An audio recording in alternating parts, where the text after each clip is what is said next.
450 000 euros. 450 000 euros, c'est la somme pour laquelle les joueurs qui restent sont prêts à tuer un bébé. Je sais pas quoi faire de cette info. Jingle. Salut mes petits Tazonnés, soyez les bienvenus sur la chaîne Taz & Chill. On est là pour aujourd'hui faire la review de l'épisode 4 de la saison 3 de la série Squid Game, en ce moment sur Netflix. Un épisode, on va le voir en dents de scie, avec un début tonitruant, puis ensuite un milieu d'épisode beaucoup plus calme, beaucoup plus qui va développer un peu plus l'histoire, et une fin en cliffhanger. Et pour commencer, si ce n'est pas déjà fait, je vais vous inviter à vous abonner à la chaîne juste ici dans le coin, je regarde en même temps, pour ne pas rater les dernières reviews des 2 derniers épisodes de la saison 3 avec le grand final, à activer la cloche pour être prévenu des nouveaux contenus qui sortiront dans les prochains jours et les prochaines semaines, mais aussi et surtout, le plus important, me dire si vous l'auriez tué pour 450 000 euros. Alors un début d'épisode, clairement, c'est l'anarchie la plus totale. Tout le monde panique, personne ne veut finalement traverser pour se rendre en face du joueur 96 qui va très certainement les précipiter dans le vide, donc tout le monde stagne, tout le monde se fatigue et il y en a plein qui passent à la trappe comme prévu. Même ceux qui, piégés sur le petit chemin, souhaitaient faire demi-tour, se retrouvent projetés dans le vide par ceux qui attendaient sur la case départ. Mais le chrono tourne et 456, sachant qu'il doit retourner sur la case départ pour aller chercher le numéro 222, met un coup de pression cosmique sur le numéro 96 et lui dit de dégager de là pour que tout le monde puisse traverser. On arrive à la fin du jeu, il ne reste plus que quelques joueurs à traverser et on a la scène tant attendue où le numéro 333 va offrir au numéro 222 de l'aider à traverser. Mais devant la difficulté supplémentaire d'aider un joueur handicapé, le numéro 333 va avoir un geste de recul, de la même façon qu'il a dû avoir ce geste de recul lorsqu'il a appris que 222 était enceinte, et donc va l'abandonner pour la 2e fois. Et pour faire écho à la review de l'épisode précédent, agir ou subir, la véritable philosophie de Squid Game, elle va décider d'agir et de sauter d'elle-même dans le vide plutôt que de subir et de se faire éliminer par les soldats roses. C'est la fin de 222 qui jusqu'au bout aura maintenu ses choix et aura décidé de la façon de vivre sa vie. Elle laisse donc son bébé sous la responsabilité du numéro 456, envers qui elle a davantage confiance qu'au numéro 333, qui, comme je vous l'ai dit précédemment, l'a déjà abandonné à 2 reprises. Les joueurs reviennent dans la salle commune, on a une petite scène avec les VIP qui discutent entre eux de savoir quel va être l'avenir de ce bébé. Est-ce qu'on l'intègre dans le jeu? Est-ce qu'on l'élimine? Et on va demander au maître des jeux de trancher la question. Et là, ce dernier va faire une proposition qui va dans son sens, dans le sens qu'il a envie, c'est-à-dire que le jeu se prolonge encore une fois. Il va tout miser sur le fait de manipuler les joueurs restants à vouloir maximiser encore un peu leurs gains, en se disant, parmi les joueurs qui restent, il y a un bébé. Le bébé, il a quasiment aucune chance de survivre, déjà. Donc il est très probable qu'on puisse encore gratouiller rapidement quelque chose sans trop se casser la nénette. Mais avant de poursuivre cette intrigue-là, on va partir sur l'intrigue Escape Game de 246. Donc le soldat rose numéro 11 et le numéro 246 arrivent au bateau et commencent à partir en pleine mer. Seulement le soldat noir les prend en chasse grâce à un traceur, et met lui aussi un coup de pression à numéro 11 en lui disant qu'il connaît toute la vie de 246 et qu'il ne pourra pas s'échapper éternellement. Numéro 11 comprend donc qu'elle va devoir revenir sur l'île, supprimer toutes les preuves, quitte même peut-être à se sacrifier elle-même pour que 246 puisse s'en sortir. Du côté de l'intrigue du flic sur le bateau du capitaine Park, le jeu de dupes s'arrête. Le petit mafieux est arrêté, il est au poste de police et le capitaine Park est enfin démasqué. S'ensuit donc une fusillade, la plupart du commando se fait liquider, le capitaine Park aussi se prend un méchant coup de harpon Et les survivants vont donc se prioriser sur la zone que le capitaine Park avait d'office éliminée sur la carte de recherche des îles. Donc on a le bateau des flics qui va vers l'île, et de l'île part le petit bateau du numéro 246. Donc il est très fortement probable que les deux vont se rencontrer comme ça. Nous revenons donc dans la salle commune des joueurs sur l'île, où l'on vient exposer les résultats du jeu précédent. Le maître des jeux ayant choisi d'intégrer le bébé dans le jeu sous le numéro 222, pour reprendre le numéro de sa mère, eh bien cela provoque la colère des joueurs restants, plus exactement de 5 joueurs. Concrètement, ça change quoi pour eux? Ça leur fait passer leur part de 3,5 millions à 3 millions d'euros. On va rester en euros pour que ça soit plus parlant. Donc de 3,5 millions à 3 millions d'euros.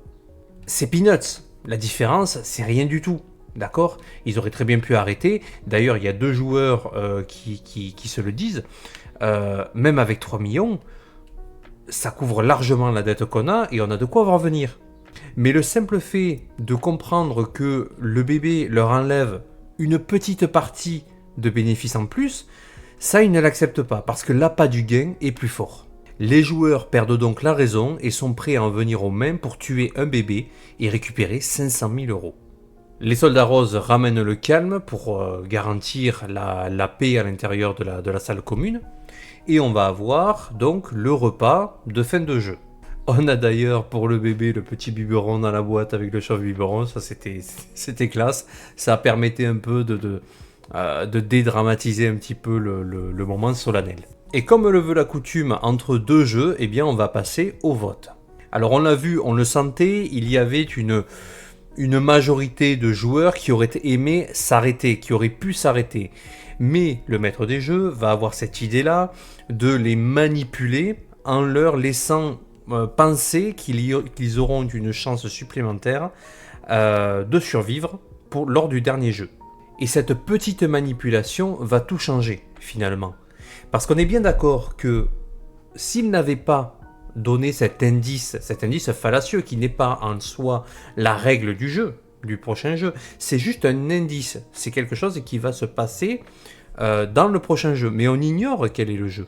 Donc s'ils n'avaient pas donné cet indice-là, on aurait eu 456 qui voulait arrêter, on aurait eu 333 qui aurait voulu arrêter, on aurait eu le 125 également, plus les 2 mecs, j'ai plus les numéros, mais qui discutaient entre eux pour dire c'est bon on arrête, ça fait 5, ils sont plus que 9, il y avait la majorité. Donc le fait de donner un indice a modifié le comportement des joueurs et leur a donc donné envie de continuer, tout en laissant entendre aux joueurs que la décision venait de eux. Et comme attendu, le vote tourne en faveur des joueurs qui veulent continuer le jeu, en se disant on peut gagner encore un peu plus très facilement si on se serre les coudes. La nuit tombe et là on a un soldat rose qui débarque dans la salle commune qui vient voir 456 et qui lui dit il veut vous voir. Et là on se dit wow, qu'est-ce qui va se passer? Et là on a ce tête-à-tête entre 456 et le maître des jeux, alias le numéro 1, qui se dévoile et qui va lui proposer un deal. Il va ni plus ni moins que lui donner les moyens de tricher pour pouvoir survivre au prochain jeu. Il lui donne donc un couteau et il lui dit maintenant tu prends ce couteau, les soldats roses ne feront rien, tu n'as qu'à aller les tuer et demain tu survis. Alors on pourrait penser que c'est altruiste, bien évidemment.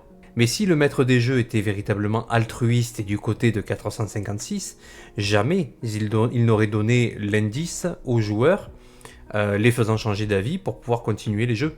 Il lui suffisait simplement de ne rien dire, les joueurs votaient on arrête et le jeu s'arrêtait, 456 et le bébé vivaient. Alors pourquoi fait-il ça? Eh bien j'ai une théorie. Squid Game, je vous l'ai expliqué, c'est une série qui est avant tout basée sur le choix, la responsabilité.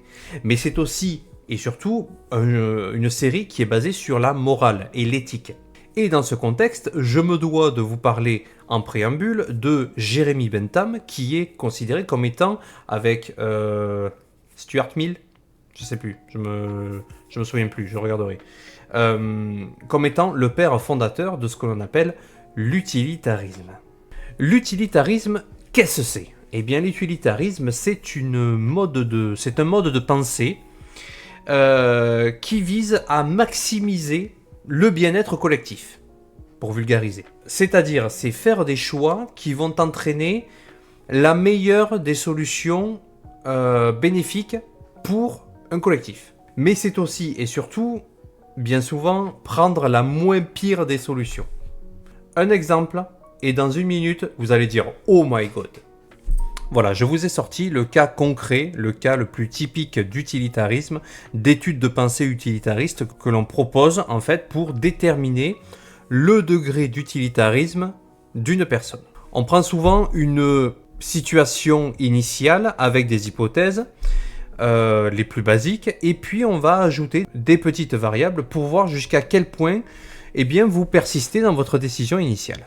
Imaginez ici que vous avez une voie de chemin de fer. Il y a à un moment donné un aiguillage qui permet soit à la locomotive d'aller tout droit ou bien de prendre un itinéraire bis. Sur la voie ferrée, sur la voie principale, se trouvent 5 individus allongés attachés. Ils n'ont aucun moyen de s'échapper.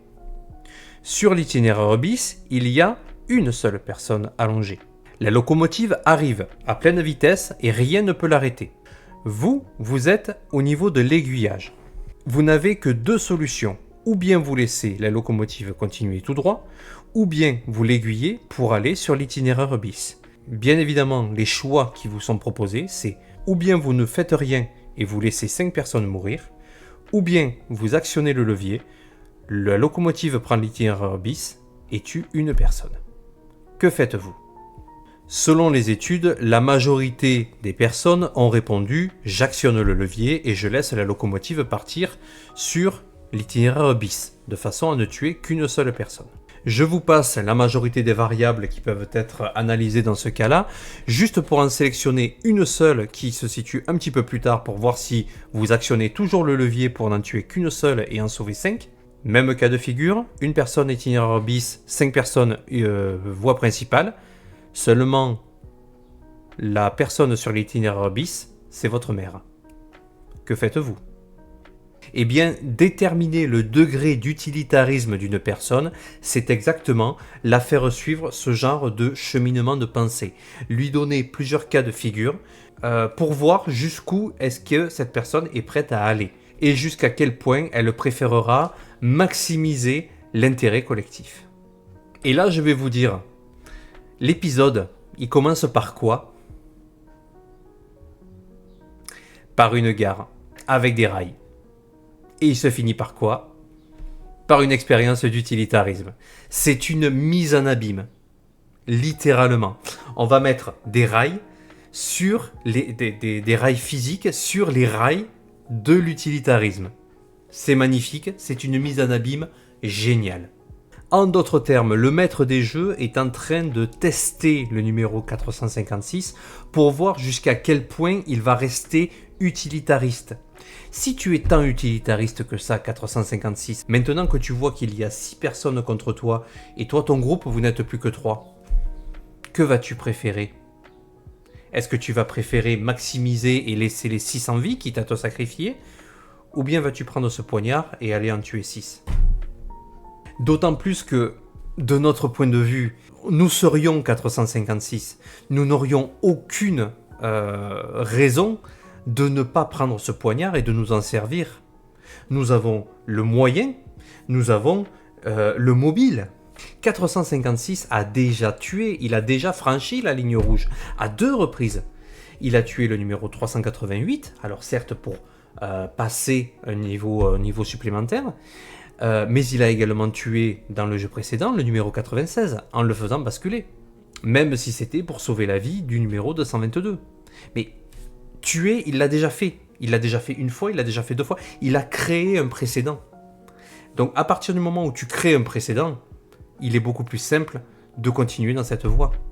Pour sauver le bébé, il n'aurait donc qu'à se salir ses propres mains à lui et garder ainsi toute l'innocence du bébé qui pourrait survivre. Et il pourrait ainsi tenir sa promesse d'avoir sauvé le bébé.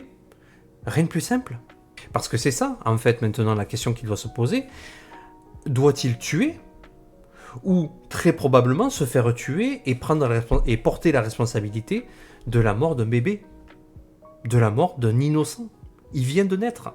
Enfin, il a un couteau dans sa main. Il a le moyen de mettre fin à tout ça. Et enfin, dernier argument, il n'a plus foi en l'être humain. Il est entouré de personnes mauvaises, sales. En face de lui, il a des personnes qui veulent tuer un bébé, juste pour de l'argent. Il a un maître des jeux qui veut essayer de le corrompre. Donc en fin de compte, la dernière question que pose le maître des jeux au numéro 456, quand il lui dit « As-tu toujours foi en l'être humain ?» Eh bien le maître des jeux lui pose directement la question, quelque part, « Vas-tu continuer à être utilitariste jusqu'au bout avec un couteau dans la main ? J'ai créé toutes les conditions pour que tu puisses survivre, pour que tu puisses t'extraire de cette solution-là, moyennant un sacrifice. Alors, je te la pose la question, numéro 486. As-tu encore foi en toi ? Vas-tu accepter de te faire manipuler une fois de plus ? La review de l'épisode est terminée, je vous remercie de l'avoir suivi avec attention. Je ne vais pas vous donner d'indices pour vous manipuler de sorte à ce que vous me mettiez un pouce bleu, mais sachez qu'il sera très grandement apprécié pour ce travail-là, parce que moi je me régale. Moi je me régale de regarder cette série parce que moi je la trouve géniale, véritablement. Jusqu'à présent je la trouve géniale, il n'y a pas de fausses notes. C'est un petit peu long des fois, ouais ok les épisodes font 1 heure, mais globalement c'est du caviar, c'est du caviar. Voilà, j'ai vraiment hâte de voir les 2 derniers épisodes maintenant. Ça va être bien. Je vous laisse là pour ce soir. Je vous souhaite un bon visionnage des derniers épisodes si vous les faites en même temps que moi. J'espère que nous ne serons pas déçus. Et d'ici là, prenez soin de vous. Ciao.